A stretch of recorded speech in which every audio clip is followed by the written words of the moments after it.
What's up, you guys, and welcome back to some more rSlash Real Talk Stories with your boy RT and my dude Dale. Y'all, today we are going to dive into some real talk stories where OP is complaining because she does not want her husband's family invited to their wedding. Y'all, this could get interesting, y'all. Without any further ado, Dale, let's dive right on in. My fiancé and I got engaged a month ago. For the most part, he is not all that interested in wedding planning. However, there is one major part of our wedding that is causing lots of issues between us, and that is deciding how large of a wedding we should have. I've always imagined a medium-sized wedding of maybe 60 guests. The idea of planning and paying for a wedding with 100+ people sounds exhausting and wouldn't create the wedding I've always dreamed of. The problem, however, is that my fiancé has a very large family that are all fairly close. He has 6 full siblings, 3 older half-siblings, 4 younger half-siblings, 3 step-siblings, plus 2 former step-siblings he's close to. He has 14 nieces, nephews, and 6 great-nieces, nephews. His dad is one of 9, so he has lots of cousins. He has 3 living grandparents, plus 4 step-grandparents, and 3 living great-grandparents. This isn't a family that only sees each other at weddings, funerals, and the occasional reunion. They are actually in each other's lives and have a close bond. The family he wants to invite is already way over 60, and that's before we even consider some of their spouses. My family is a lot smaller. I have my parents plus my unmarried younger sister. My dad has 1 sister who is married with 1 daughter, and my mom has a brother and a sister, and they each have 2 children. I have 1 living grandparent and am not close with my more extended family, so will not be inviting them to my wedding. My fiancé and I also have a large group of friends, and our non-negotiable friend invites come to 27. I've suggested to my fiancé that he should pick 30 to 40 family members he wants in attendance, so that his family isn't so heavily represented compared to mine. He will still have double the family I do if he does manage to narrow it down. I also suggested doing a separate party at his dad's house in his hometown before or after the wedding, where he could invite any of the family he wants and they wouldn't have to travel far. However, my fiancé thinks I'm being an a-hole because I don't want 70+ of his rowdy family members at my wedding. One of my friends also agrees with him and thinks a larger wedding will be fun and that my fiancé won't enjoy the day as much if he feels there's people missing. My future father-in-law has also been pressuring me about a larger wedding and has offered to pay to facilitate this. I don't think I'm being an a-hole about this, and neither do my parents. They agree that the groom's family shouldn't so heavily outweigh mine. Am I the a-hole? Simple, short answer to this question is yes, you are the a-hole. I want you guys to take note at the title of OP's post. Am I the a-hole for not wanting all of my fiancé's large family at my wedding? Emphasis on the my wedding part. OP, you sound entitled. I get that your parents are in support of you. Obviously, they would be your parents as well. But the concept of not wanting your fiance's family to outnumber yours is kind of ridiculous. Not every family is exactly the same. If they were all the same, if they all looked the same, if they all contained the same amount of people, families would be boring, okay? And that's just not realistic. So in this instance, you sound hella entitled, and your parents are further encouraging your entitlement. They are doing nothing but encouraging this awful behavior for an adult. So yeah, this is not just your wedding. Don't forget, you're marrying somebody as well. It's his wedding as well. It's his big day. It's his family. It's his opportunity. His father agreed to pay for the increase in expenses that would be required to accommodate the additional people on your husband's side of the family. I mean, he already agreed to take care of all of that. It's his wedding day too. And I think that a lot of times brides tend to forget that their wedding day is not just theirs. It belongs to the person that they are marrying as well. You know, I get that from a little girl. A lot of times, you know, women will be dreaming about what their big wedding day is going to look like, but oh so often they forget about the person that they're marrying. You know, it's not just about the day, it's about the person that you're marrying as well. And the day is important not just to you, but also to the person that you're marrying. Yeah, OP, you sound hella entitled. You definitely sound like you came from an entitled family. I don't know how long this is gonna last. It doesn't seem like you value his family or family in the same way that that your husband does. So that could cause some issues. I just see a lot of red flags in this situation. I see a lot of competition in this situation. I just see like a lot of this marriage ain't gonna last kind of signals in this particular situation. So long story short, you are the a-hole. And when you say rowdy family, I mean, do you just mean a family that is fun, a family that is very, very loving, a family that is very, very involved with one another? I mean, that's what family is. That's what family, in my opinion, should be. Family that is very, very engulfed in one another's lives or whatnot. And again, I know everybody's family doesn't look the same. That's the point. I don't think every family should look the same. However, you got to respect what different families look like, especially the families of the people that you are marrying. Again, short answer, OP, you are an a-hole.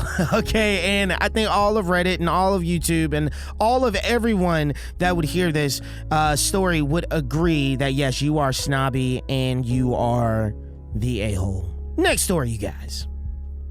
I, male 25, live with my younger sister Katie, female 22, in our apartment in a large city. I study and work here, and Katie has also recently enrolled in a program, so living together is the most affordable arrangement. I would say that we've always had a pretty strong relationship, and as such, I've never really felt the need to be very protective over her until recently. A few weeks ago, I came across something that's been bothering me a bit. My friend, Jack, male, 24, has been part of my friends group for about 2 years now, and we've grown closer over the past year. He's a pretty nice guy, but I can't ignore the fact that Jack has a history of quickly jumping from one relationship to another and has a reputation for cheating on his partners. Simply put, he's a womanizer. The issue began when Katie mentioned that she and Jack were following each other on Instagram and had been chatting. I felt pretty uncomfortable with this, as I'm fully aware of Jack's past. At the time, I tried telling her a bit about Jack's history, but she brushed it off, claiming she isn't interested in anything like that. Fast forward a few weeks, and I spotted Katie being dropped off in front of our apartment complex by Jack. I was surprised by this, as neither of them told me anything about seeing each other, so I decided to confront her about it. Needless to say, we ended up in a heated argument. I told her about my concerns, telling her that Jack is a textbook player and not someone she should get involved with. I also reminded her that she's here to focus on finishing her degree and not to date someone with a history like Jack's. But of course Katie defended him, saying that people can change and he didn't seem that way to her. She then accused me of being too controlling and not giving Jack a chance. I was annoyed by this, so I told her that if she continued like this, I would be letting our parents know about this. She became more furious by this and yelled at me before going into her room. The next day, I saw Jack and told him that I didn't want him communicating with my sister. Jack played dumb at first, but then agreed to my request, saying he'd respect my boundaries. Since then, Katie has been complaining to her friends that Jack doesn't contact her as much as he used to, and she's convinced that I must be involved somehow. When she asked me about Jack, I've largely avoided answering her accusations. Am I the a-hole? So I want to preface by saying this. OP, I commend you for what you're trying. Emphasis on trying to do in this particular instance. You're trying to defend your sister. You're trying to support your sister, look out for your sister. You're trying to be that good big brother. And kudos for that. Like, I'll give you credit for that. I think that most of those who hear your story would give you credit for that.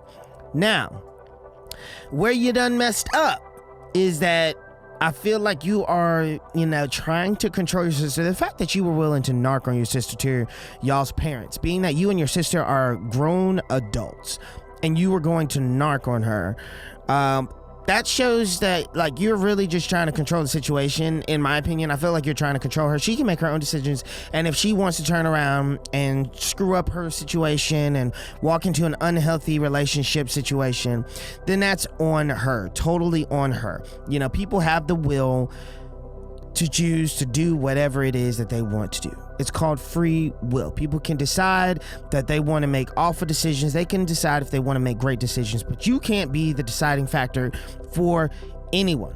Okay, so again, I get that you're trying to look out for your sister. However, it seems like you're not just trying to look out for her, but you're trying to control her because you're, throwing out ideas about how you can manipulate the situation to work so that your sister doesn't do X, Y, and Z. And that's just not cool, my dude. That's just not cool.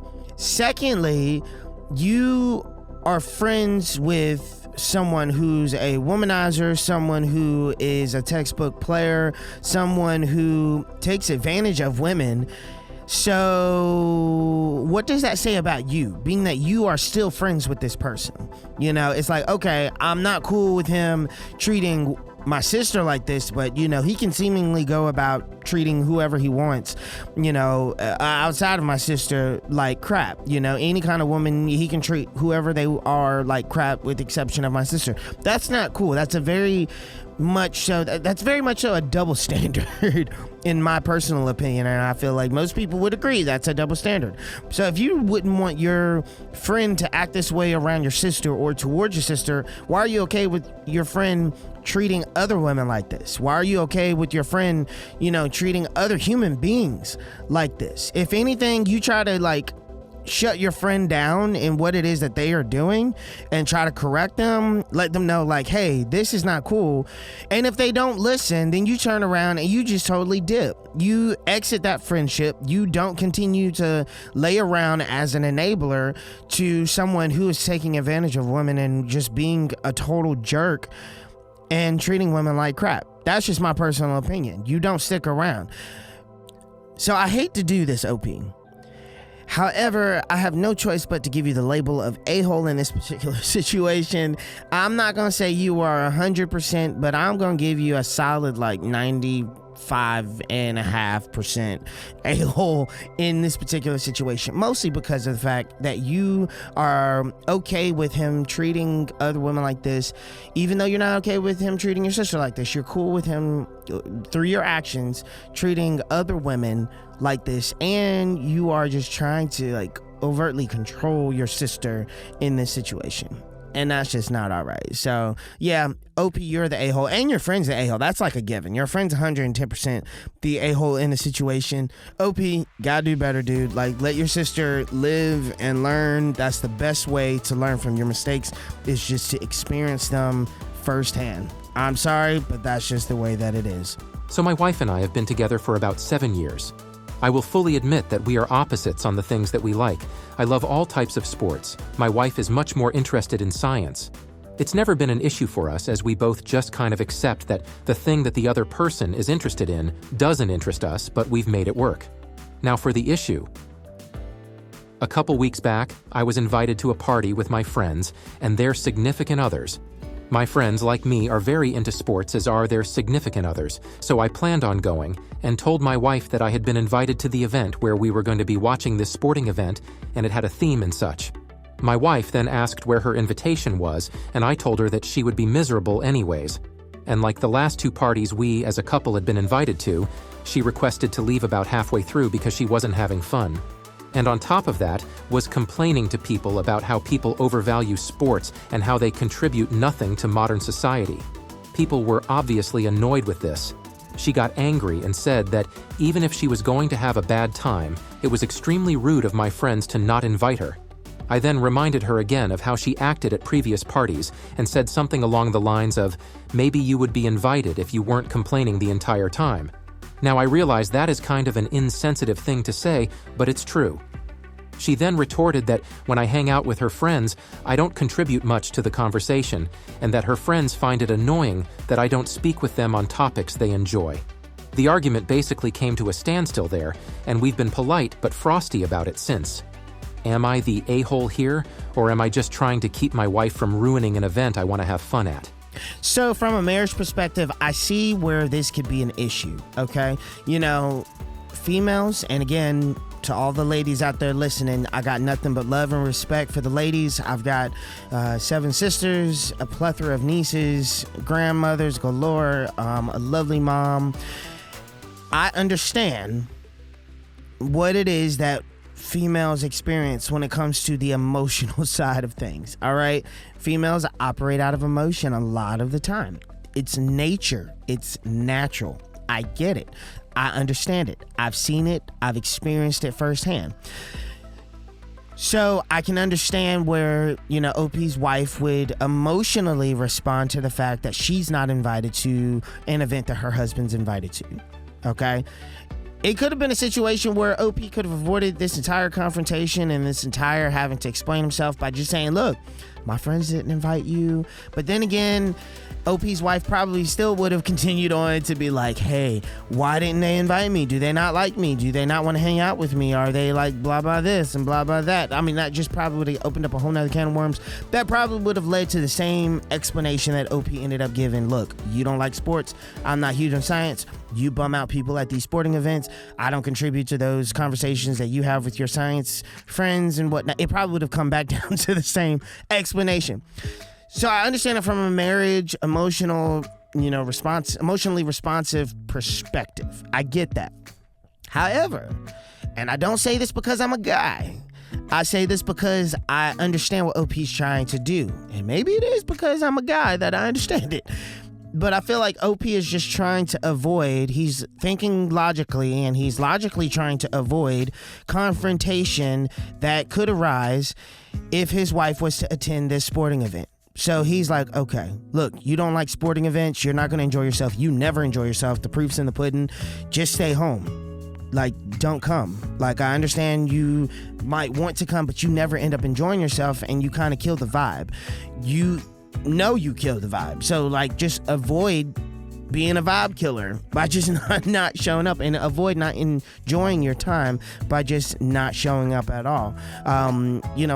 And she should just be okay with that, because at least he's trying to avoid her from not enjoying herself, and, understanding that she just doesn't have a good time. Like, she should be okay with that. But it seems like she might be a bit of a controlling person, where it's like, okay, if I'm not there, it's a problem. So I need to be there. I know I'm not going to enjoy it. I know I'm going to be bitter about it. I know I'm not going to have great things to say to your friends, but I want to be there. And that's not a cool place to be at, personality wise, in my personal opinion. I think she ought to be just cool and chill about the fact that her husband's looking out for like everybody's enjoyment in the situation and everybody's peace in the situation. One of my favorite comments on this particular story is this. A commenter said, not the a-hole. For a scientifically minded individual, and this makes sense, you guys, hear me out. For a scientifically minded individual, she is surprisingly bad at taking empirical evidence without bias. Like, that says it perfectly, in my opinion, right there. Like, her husband is presenting all of the facts and is laying out every bit of evidence for this particular situation. And for a scientifically minded person, she should be able to respect and understand what her husband is doing in this situation. For a logically grounded and founded person, she should be understanding. Like, scientific people are grounded in facts, okay? And the facts are, you don't like these events, so you shouldn't go to them. So she should not be upset at all. It's funny, the next commenter said, science burn. Like, sick burn. I know, it's probably a dad joke to a lot of people. It's probably corny as hell, but I think it's absolutely hilarious. So yeah, OP, you're not the a-hole for what you did, in my personal opinion. I don't think your wife's an a-hole. I just think that she is your wife. I just think it's just one of those things you experience in relationships, but for a scientifically minded person, like, she should know better. All right. And she should be able to respond to the situation better, but I could be wrong. You guys, what do y'all think? Dive down into the comment section and let me know your guys' honest opinions and thoughts about today's stories, about whether you think OP is an a-hole in this story, or do you think that his scientifically minded wife is the a-hole in the story. You guys, are y'all more scientifically minded? Are you guys, more sports oriented? Or like, where do you guys lie in this particular situation? Y'all dive down in the comment section and let me know what your thoughts are about today's stories, about this one as well as the other ones. You guys, let me know if you guys are enjoying today's video. video and all the other videos that have been uploaded here to this community. You guys, if y'all are really enjoying yourselves, y'all do me a huge favor for the YouTube algorithm. Go ahead and smash that like button, hit the subscription button, as well as hit that bell notification icon. That way you're notified every single time we upload a brand new video here to this channel. You guys, it is free, it is simple, it only takes about 2.5 seconds to go ahead and do each one of those 3 things, and I would greatly appreciate it for this community if you guys could do such a thing. Y'all, I enjoy diving into some of these real talk stories and conversations with y'all. Until next time, many blessings and much love, y'all.